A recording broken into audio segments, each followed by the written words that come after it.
안녕하십니까? 인생의 복잡한 문제들을 말씀으로 단칼에 해결해주는 김종근 목사의 쾌도 남마입니다.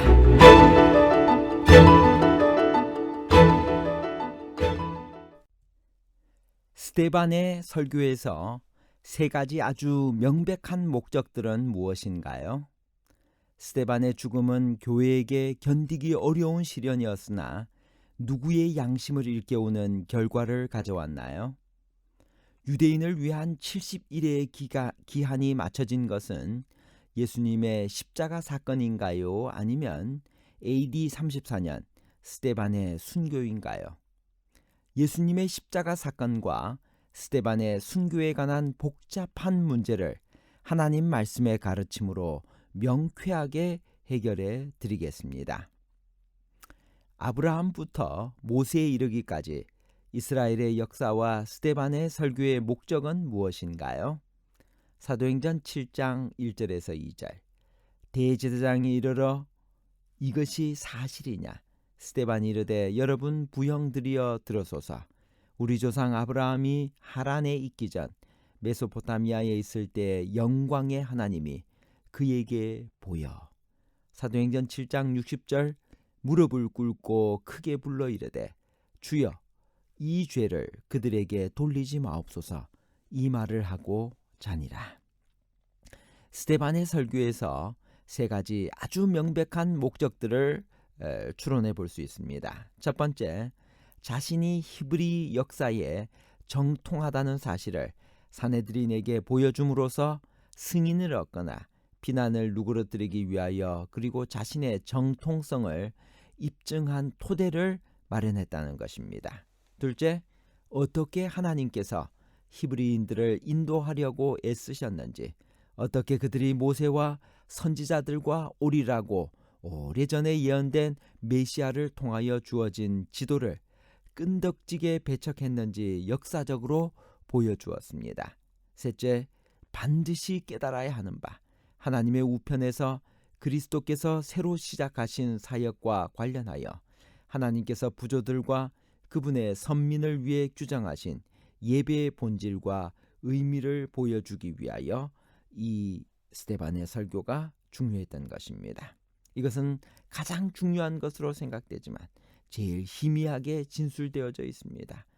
이것과 관련하여 네 가지 사실을 잠깐 생각해 볼 수 있습니다. 첫 번째, 제자들이 그들의 공중사역을 시작했을 때 허다한 제사장의 무리도 이 도에 복종하게 되었다고 처음으로 언급되었습니다. 이런 결과는 스데반과 다른 집사들이 복음을 제시하는 일에 특별히 중점을 두었기 때문에 일어났을 것입니다. 스데반은 그들 가운데 선도적 복음 전도자로 부상하고 있었습니다.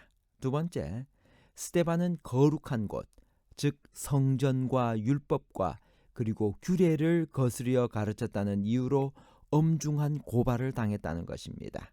세 번째, 스데반은 아브라함을 부르시고 야곱과 그의 후손들을 돌보신 하나님의 섭리적 돌보심, 모세의 지도 아래 애굽에서 히브리인들이 해방된 사실, 광야교회를 위해 장차 한 선지자가 일어날 것에 대한 모세의 증언, 히브리인들의 불경한 희생제사와 거짓 예배, 모세에게 보이신 시향대로 지어진 광야 성막, 솔로몬의 성전, 그리고 하나님은 인간이 만든 성전을 필요로 하지 않으신다는 사실을 강조했습니다.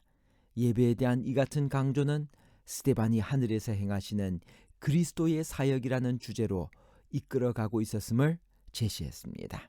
네 번째, 스데반의 경험은 70일의 예언과 관계가 있으며 그 관련성을 우리는 알아낼 수 있습니다. 70일에는 BC 457년에 시작했으며 그 마지막 일에 메시아가 끊어져 없어질 것이었으며 중보의 효과적 수단으로서 지상의 예표적 희생 제도는 종말을 고할 것이었습니다. 그렇게 되면 지상의 제사장 제도는 끝날 것이었습니다. 재림교회는 십자가 처형이 그 이래의 절반, 즉 AD 31년에 일어났다라고 믿습니다.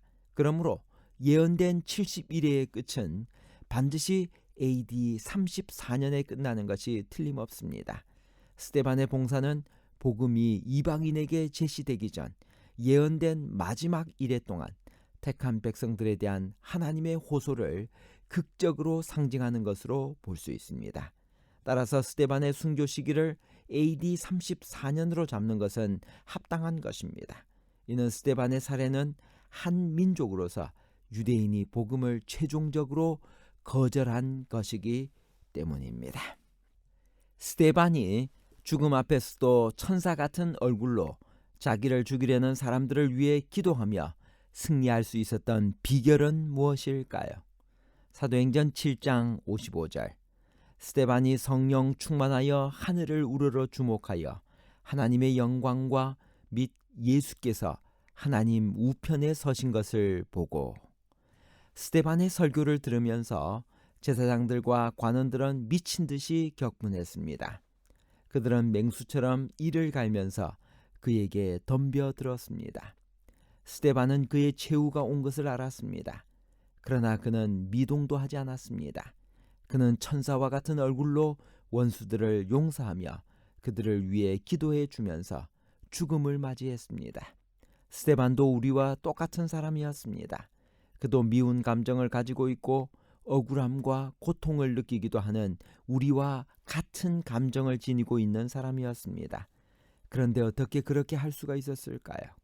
성경은 스데반이 그렇게 할 수 있었던 이유에 대하여 단 하나의 사실만을 말해주고 있습니다. 스데반은 그 절망과 억울한 순간에 땅을 보지 않고 하늘을 바라보았다는 사실입니다. 스데반은 증오에 찬 사람들의 얼굴을 보지 않고 그의 머리 위에 떨어질 돌멩이들을 보지 않고 그가 피를 쏟고 쓰러질 땅을 보지도 않았습니다.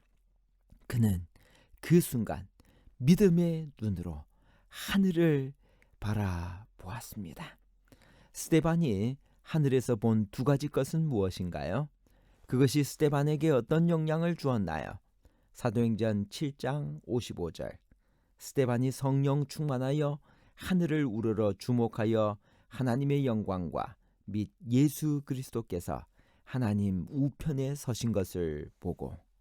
스데반은 우주를 창조하신 창조주의 영광을 보았습니다. 그 영광 중에 계신 하나님이 자기의 아버지가 되신다는 사실이 그를 기쁘게 했습니다. 그는 예수께서 보좌에서 벌떡 일어서신 것도 보았습니다. 자기의 죽음과 고통에 동참하시기 위해 일어나시는 주님을 본 순간 그는 죽음을 초월했습니다. 하늘을 바라보는 것만이 승리의 비결입니다. 스데반의 마지막 순교의 모습은 많은 사람에게 깊은 감동을 주었습니다. 그 후에 어떤 일들이 일어났나요? 사도행전 9장 1절 2절.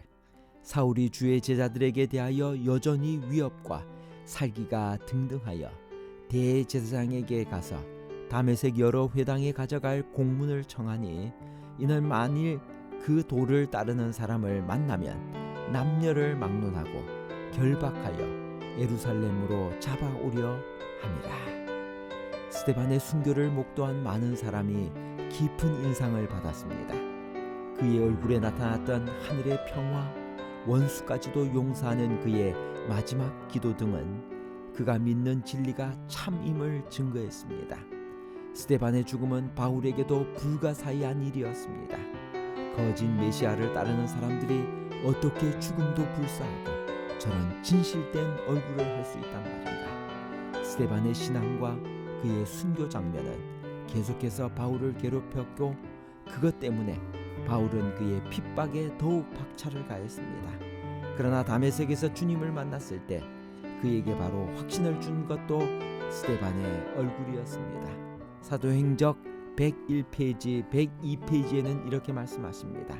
그의 죽음은 교회에게 견디기 어려운 시련이었으나 그것은 그의 기억에서 순교자의 신앙과 지조 그리고 그 용모에 머물러 있었던 영광을 지울 수 없었던 사울의 양심을 일깨우는 결과를 가져왔다.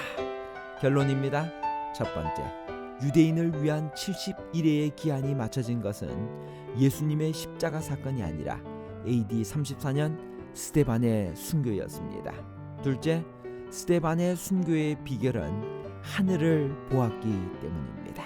셋째, 스데반의 죽음은 교회에게 견디기 어려운 시련이었으나 그것은 그의 기억에서 순교자의 신앙과 지조, 그리고 그 용모에 머물러 있었던 영광을 지울 수 없었던 사울의 양심을 일깨우는 결과를 가져왔습니다. 감사합니다.